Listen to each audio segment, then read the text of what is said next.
بالله العلي العظيم. أعوذ بالله من الشيطان الرجيم. بسم الله الرحمن الرحيم. الحمد لله رب العالمين. الصلاة والسلام على سيد الأنبياء والمرسلين وخاتم النبيين وطه وياسين وآل الطيبين الطاهرين المعصومين المظلومين ولعنة الله على أعدائهم أجمعين من يوم عداوتهم إلى قيام يوم الدين. آمين يا رب العالمين. أما بعد فقد قال رسول الله صلى الله عليه وآله وسلم إن الحسن والحسين إمامان قاما أو قعدا. صلوات محمد اللهم صل على محمد وآل محمد. عزیزان گرامی قدر، برادران عزیز، سب سے پہلے تو اس عبادت شب کی مبارکباد قبول فرمائیں. اور ظاہر سی بات ہے، خوشی کا موقع ہے، سعادت کا موقع ہے.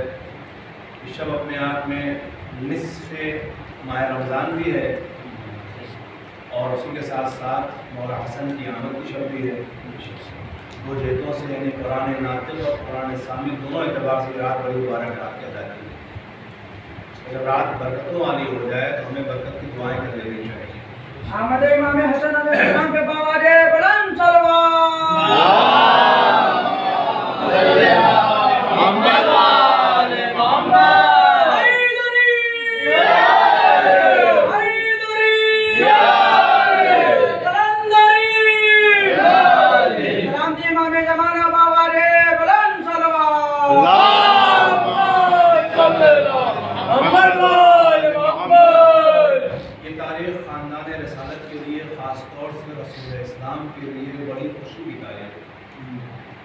یوں تو ہر امام کی آمد بہرحال خوشی کا سبب ہوتی ہے اپنے مقام پر، لیکن یہ تاریخ زیادہ ہی خوشی کا سبب ہے.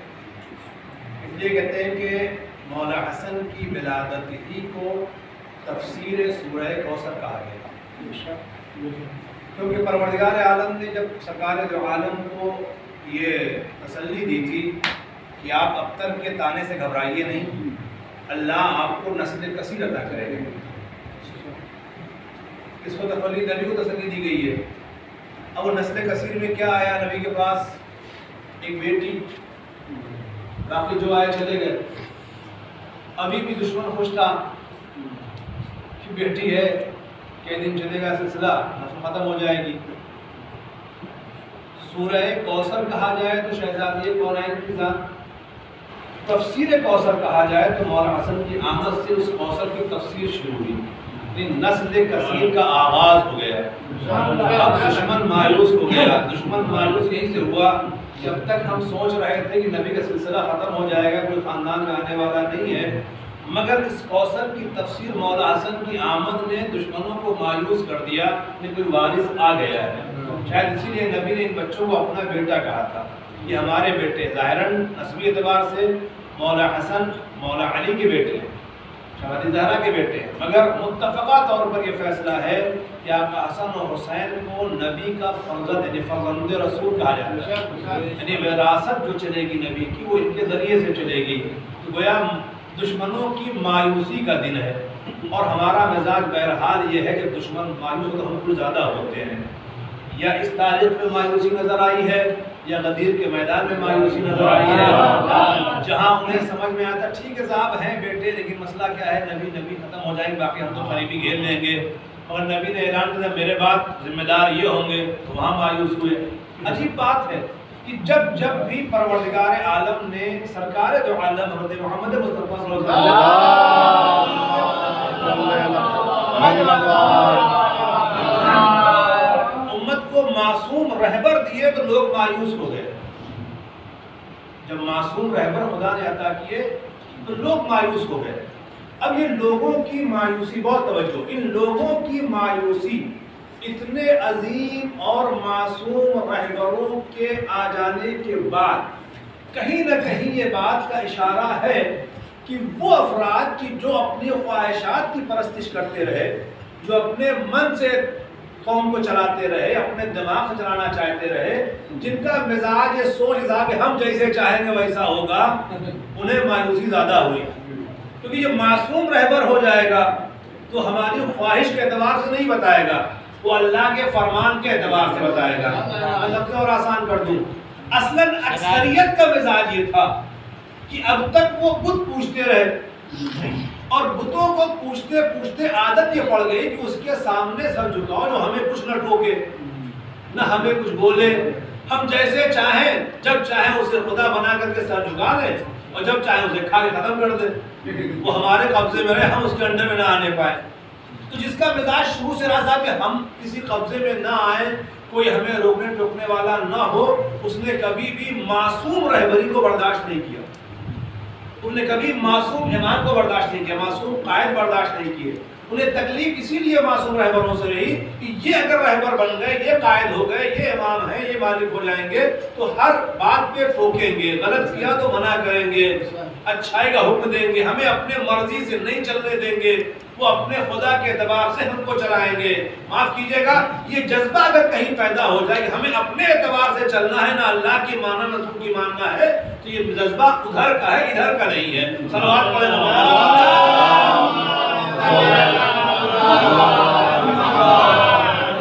اگر ہمیں یہ خبت ہو جائے صاحب نہیں ہم اپنے اعتبار سے کریں گے، نہ اللہ کی مانیں گے، نہ رسول کی مانیں گے، امام کی مانیں گے، تو یہ مزاج ادھر کا مزاج نہیں ہے، یہ ولایتی مزاج نہیں ہے، یہ علوی مزاج نہیں ہے۔ ولایتی مزاج کا مطلب بھی یہ ہے کہ چلتے تیر اور تبر ہاتھوں میں تلوار ہو اور جذبہ کہہ رہا ہو دشمن کو مار دو، امام کہے نہیں جہاں وہیں سے چلے آؤ۔ ولایتی مزاج کہتا ہے اب اپنی چاہت نہیں، مولا کے فرمان پہ عمل ہونا چاہیے۔ صلوات پڑھیں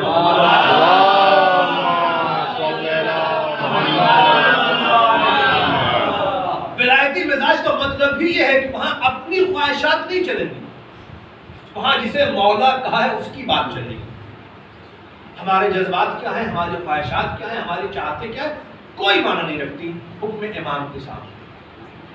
یہ ہے ولایت کا مزاج۔ اگر آپ کسی کو مولا مانتے ہیں، کوئی آپ کا ولی و سرپرست ہے، تو اپنے سرپرست کی بات مانیے، اپنے مت چلائیے گا۔ اسی لیے امامت جو نظریہ ہے، جو امامت کا عقیدہ ہے، اسی لیے اکثر لوگ امامت کو نہیں مانتے۔ جانتے ہیں امامت ماننے کا مطلب کسی کی اقتداء میں چلنا پڑے گا، کسی کی پیروی کرنی پڑے گی، ہم اپنی مرضی سے نہیں چل پائیں گے۔ جب امامت کا انکار ہی کر دو تو زیادہ اچھا ہے۔ اب کچھ لوگوں نے کھل کے انکار کر دیا امامت نہیں چاہیے، ہم اپنے اعتبار جو چاہے کر لیں گے۔ کچھ لوگوں نے مجبوراً کیونکہ ایسے خاندان میں پیدا ہوئے تھے کہ وہاں لوگ امامت کو مانتے تھے، لہذا امامت کو زبانی مان تو لیا ہے اور امامت کو ماننے والا مزاج نہیں کر پایا۔ کہنے کے لیے امام تو کہہ دیا اور ان کی بات ماننے کو ہم بھی تیار نہیں ہیں، ان کے فرامین پہ عمل کرنے کو ہم بھی تیار نہیں ہیں۔ میں نے عرض کی، بڑی مشہور حدیث ہے، سرکار فرماتے ہیں ان الحسن والحسین امامان، حسن اور حسین دونوں امام ہیں، قاما او قعدا، یعنی وہ قیام کرے کھڑے ہو تب بھی امام ہے، یا سلو کر لے بیٹھ جائے تب بھی امام ہے۔ یعنی ان کا قیام یا قعود، جنگ کی سلو کی یہ اہمیت نہیں رکھتا، یہ ہر حال میں امام ہیں۔ لہذا ذمہ داری کیا ہے، اگر یہ سلو کرے تو تم سلو کی بات کرو، امام نے سلو کر لی ہم ان کے اقتداء میں ہیں، ہمیں ماننا چاہیے۔ اگر یہ جنگ کرے تم جنگ کی بات کرو۔ مسئلہ صرف اتنا سا ہے، یہ بات میں نے کیوں کہی، بعض لوگوں نے اشکال پیدا کیا کہ نعوذ باللہ امام حسن جو ہے وہ تھوڑا بزدل ٹائپ کے آدمی تھے، ڈرتے تھے، جنگ ہم نہیں کرنا چاہتے، اور مولا حسین جلالی آدمی تھے، ترنت تلوار لے کے مار دینے والی بات کرتے۔ یہ لوگ یہ اپنے دماغ کی پیداوار ہے، حقیقت ایسی کچھ نہیں ہے۔ یہ حدیث کہہ رہی ہے، پہلے بات سمجھیں، امام کسے کہ کون ہوتا ہے؟ امام کے لیے شرط ہے قرآن کے اعتبار سے، امام وہی ہوگا جو ظالم نہ ہو، قرآن کی شرط یہی ہے۔ پھر جناب ابراہیم نبی اللہ کو امام بنایا گیا اور انہوں نے کہا پروردگار میری ذریت میں امام ہوگا، اللہ نے کہا تھا لا ینال عہدی الظالمین، میرا عہدہ ظالموں کو نہیں ملے گا۔ اس آیت نے دو باتیں کلیئر کر دی۔ پہلی بات تو یہ کہ امامت عوام کی محتاج نہیں ہے، امامت منصب الہی ہے، اللہ کا عہدہ ہے، اللہ جسے چاہے دیتا ہے، تو یہ لوگوں سے نہیں ملتی، لوگ مانے نہ مانے امام رہتا ہے۔ دوسری بات یہ واضح ہو گئی کہ اللہ یہ عہدہ اسی کو دیتا ہے جس نے کبھی کوئی ظلم نہ کیا ہو۔ یہ موقع ظلم کی تشریح کا نہیں ہے کہ ظلم کس طرح کا ہوتا ہے، ظلم کیا کیا ہو سکتا ہے۔ اسی ظلم کے قسم ہے شرک۔ اگر کوئی خدا کا شریک بنائے تو شریک بنانے والا ظالم کہلائے گا۔ تو جن لوگوں نے کبھی زندگی کے کسی حصے میں اللہ کے علاوہ کسی اور کے سامنے سر جھکایا ہے وہ امام تو نہیں بن سکتا۔ صلوات پڑھ دے محمد محمد وآل محمد۔ اب باقی تاریخ آپ خود پڑھ لیجیے کون کب کب کہاں کہاں سے جھکاتا رہا، مگر جس نے کبھی بھی کسی موڑ پر بھی کسی غیر خدا کے سامنے سر جھکا دیا ہوگا وہ امام نہیں بن سکتا۔ کچھ بھی ہو جائے امام نہیں ہوگا، الہی منصب اسے نہیں ملے گا۔ اسے میں کبھی جس نے کوئی کبھی ظلم نہ کیا ہو۔ ایک بات، اچھا ظلم کی آسان تعریف کیا ہے؟ ظلم کی آسان سی تعریف یہ ہے کسی چیز کو اس کے صحیح مقام پہ نہ رکھ کے غلط مقام پہ رکھ دینا، یہ آسان تعریف ہے۔ مثال کے طور پر ٹوپی سر پہ رکھنے کی چیز ہے، اسے اٹھا کے پیر میں پہن لیا جائے اس پہ ظلم ہے، اس کا مقام نہیں۔ اب کوئی موزہ لے کر سر میں پہن لے، ظلم ہے۔ یہ کیا ہے؟ جس ہر شے کا مقام ایک محل ہوتا ہے اس کا، جس کا جو مقام و رتبہ ہے وہاں نہ رکھ کر کے کہیں اور۔ مثلا سیدھی مثال دوں، ایک آدمی جو ہے وہ بہترین ڈاکٹر ہے، اس کو آپ نے سبزی کی دکان میں ڈال دیا، ظلم ہے۔ جو اس کا رتبہ وہاں نہیں ہونا چاہیے تھا۔ یا کسی جاہل کو آپ نے جو ہے وہ کالج کا پرنسپل بنا دیا، ظلم ہے۔ ہر شے کا اپنا مقام ہوتا ہے، تو اس کو مقام پہ نہ رکھا جائے تو ظلم کہلائے گا۔ اب یہاں سے بات کرنا چاہوں گا، اگر کوئی مقام ایسا ہو کہ جہاں سلو ہونی چاہیے، اگر وہاں سلو نہ کی جائے تو ظلم ہو جائے گا، اور جس مسئلے میں جنگ ہونی چاہیے وہاں جنگ نہ ہو تو ظلم ہو جائے گا۔ نبی نے کہا یہ دونوں امام ہیں، یعنی کبھی ظلم نہیں کر سکتے، ان کا کوئی بھی عمل بے محل نہیں ہوگا۔ اگر یہ سلو کریں تو اس کا مطلب ہے کہ وہاں سلو کی جگہ تھی لہذا سلو کی گئی ہے، ورنہ ظالم ہو جاتا ہے۔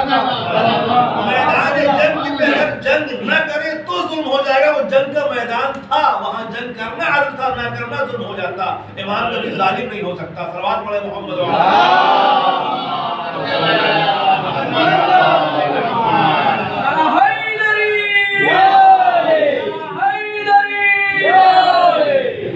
حدیث نے خود ہی فیصلہ کر دیا کہ صلح مولا حسن بھی منصب امامت کے مطابق تھی، بے محل نہیں تھی۔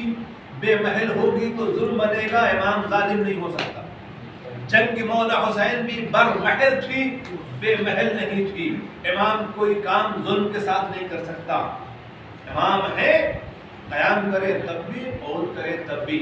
اور جب بات آئی کہتا چلو اسی لیے امام کے فیصلے پر کوئی تنقید کرنا یہ خود اپنی جہالت کا اعلان ہے، اس کے علاوہ کچھ نہیں۔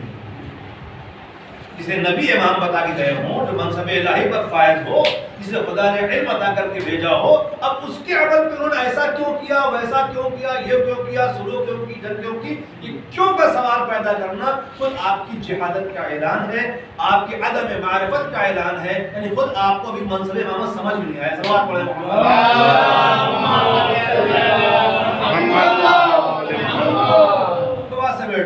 ہم جس امام کا تذکرہ کرنے بیٹھے، مولا حسن ہمارا اور آپ کے دوسرے امام کہلاتے ہیں، مولا علی کے فرزند ہیں، شہزادی زہرا کے فرزند ہیں، ان کا نام اللہ نے رکھا ہے۔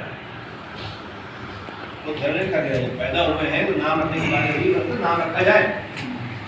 تو واقعہ مشہور ہے، مولا علی کہتے ہیں نہیں میں تو سبقت نہیں کر سکتا نبی کے اوپر، نبی آئے تو بتائیں، بتا کوئی بزرگ رکھے نام، نبی کے پاس وہ نام رکھیے بچے کا، کہا نہیں میں تو خدا میں سبقت نہیں کر سکتا۔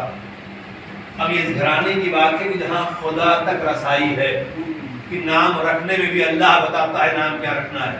صلوات پڑھے محمد اللہم صلی علی محمد و آل محمد۔ یہ اس گھرانے گھرانے کا خاصہ ہے، ہر جگہ یہ بات نہیں ملے گی آپ کو۔ کوئی کتنا ہی بڑا کیوں نہ ہو، آپ پوری تاریخ آدمی کے بڑے سے بڑے گھر نکال ڈالیے، کسی کے بچے کا نام رکھنے کے لیے یہ سلسلہ کو نہیں ملے گا کہ آپ بزرگ ہے اللہ رکھے تو رکھا جائے گا۔ اس گھرانے کی خاصیت ہے، بچہ پیدا ہوا ہے نام بزرگ رکھے گا، کون رکھے گا؟ اللہ سے بڑا کون ہو سکتا ہے؟ اور بات رسائی کی، ہر ایک کی رسائی وہاں تک نہیں، اس بچوں کے لیے اللہ رکھے گا۔ جبریل آ گئے، اللہ نے اس کا نام حسن رکھا ہے، جس کا نام بھی خدا رکھتے ہیں، یہ فرق ہے۔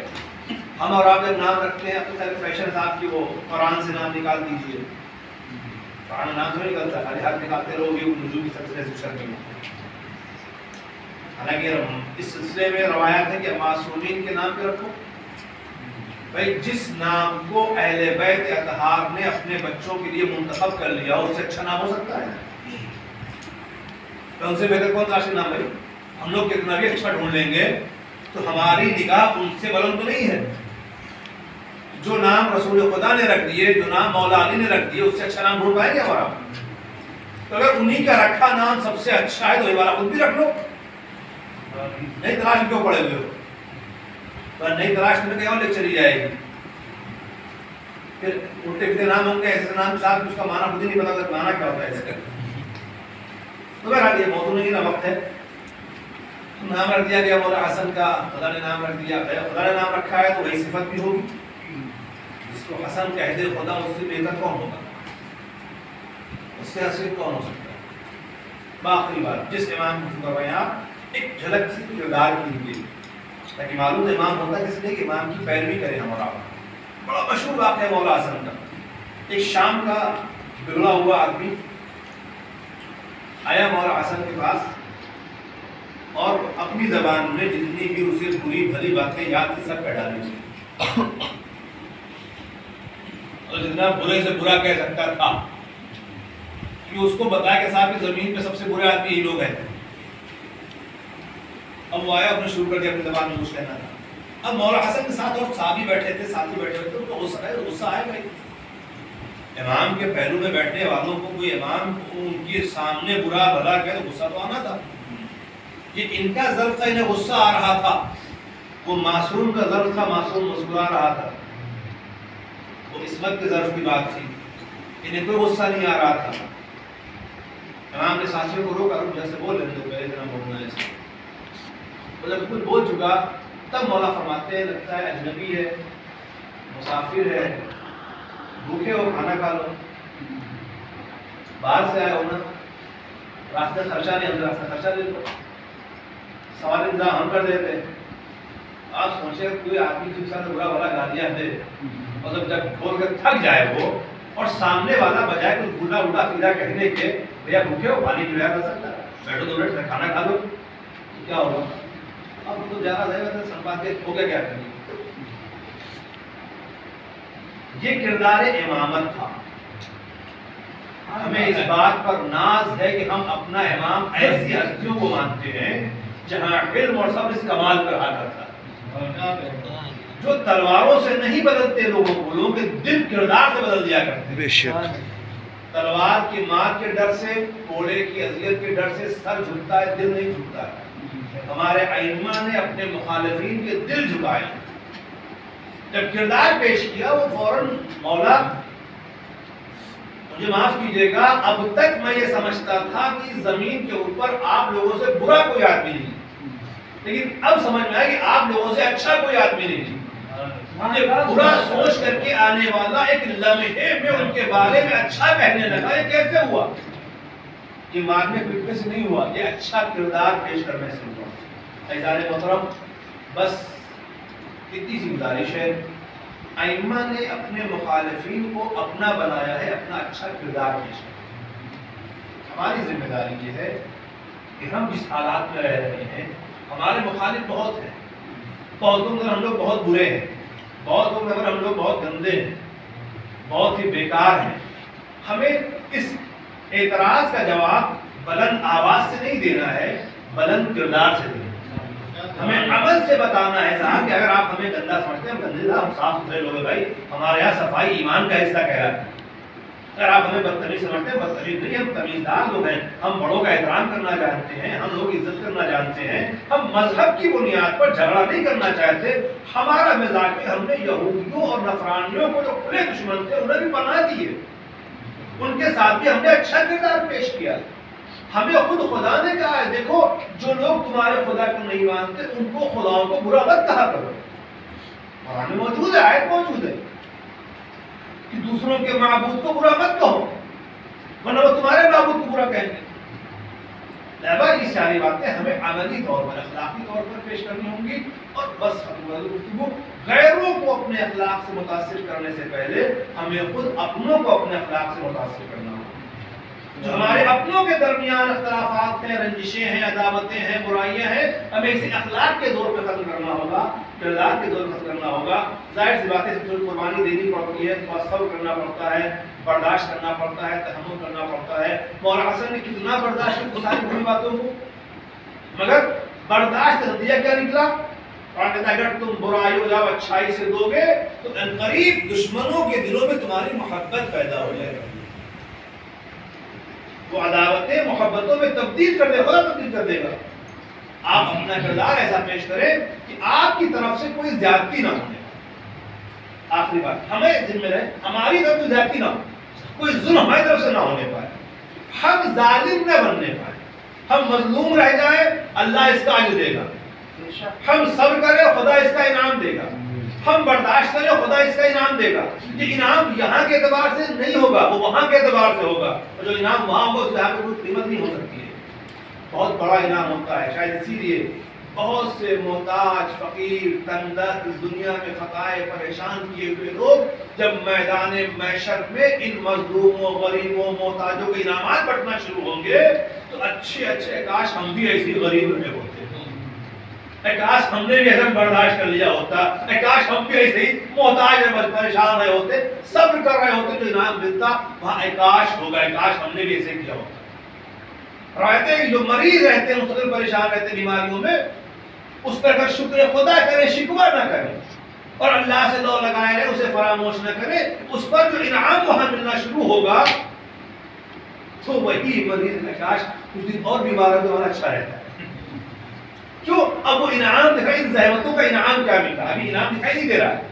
تو جو کچھ برداشت کرنے پہ، صبر کرنے پر، تحمل کرنے پہ جو انعام خدا نے رکھا ہے شاید اس کی قیمت ہمیں معلوم نہیں ہے، اس لیے ہم صبر نہیں کر پاتے، ہم جذباتی ہو جاتے ہیں، ہم بالکل لڑنے پہ آمادہ ہو جاتے ہیں. اگر ہم اس پہ صبر کر لیں، تحمل کر لیں، تھوڑی سی قربانی پیش کر دیں اس ماحول کو باقی رکھنے کے لیے، یاد رکھیں اللہ کی راہ میں دی ہوئی کوئی بھی قربانی رائے گا نہیں جاتی، بیکار نہیں ہوتی. اللہ اس کا انعام سے محفوظ کر لیتا ہے، اور جو وہاں محفوظ ہے اس سے بڑا کچھ نہیں ہو سکتا. بس بارگاہ معبود میں دعا ہے کہ پروردگار امام حسن علیہ السلام کی اس ولادت کی شب کی خوشی کے موقع پر، برکت کے موقع پر ہم سب کے خالص اعمال کو قبول فرمائے. ہمیں گناہوں سے بچنے کی توفیق عنایت فرمائے، ہمیں زیادہ زیادہ ہمارے خیر انجام دینے کی توفیق عنایت فرمائے. ہم سب کو تعلیمات اہل بیت کے مطابق اپنی زندگی کو سنوارنے کی توفیق عنایت فرمائے. ہمیں کردار اور اخلاق کے اعتبار سے اہل بیت کا پیروکار بننے کی توفیق عنایت فرمائے.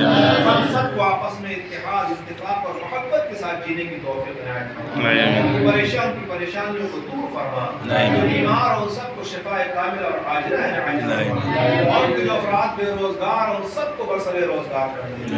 اللہ جو برسر روزگار اور رزق ترقی عنایت فرما. پروردگار تجھے واسطہ ہے اہل بیت اطہار کا دنیا میں جہاں جہاں عاشقان حضور رسول اور سب کی جان، مال، عزت، آبرو کی حفاظت فرما. اسلام کو سربلند فرما، نفاق کو سرنگو فرما، ظالموں کے ظلم اور شریروں کے شر سے تمام اہل ایمان کی حفاظت فرما، اور تمام مقامات مقدسہ کی حفاظت فرما، علماء کرام اور اعزام کی حفاظت فرما. ہمارے دلوں کو معرفت اہل بیت اطہار کے نور سے منور فرما. اہل بیت کا سچا اور واقعی چاہنے والا بننے کی توفیق عنایت فرما.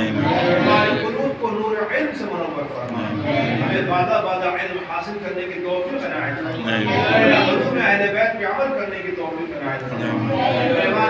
جو واسطہ ہوتا ہے اہل بیت اطہار کا علم بقی شہباز ازارہ سلام اللہ علیہ کے روزے کی تعبیر کا دعا فراہم فرما. تمام عاشقان اہل بیت کو تمام مقامات مقدسہ کی زیارت کا شرف عنایت فرما.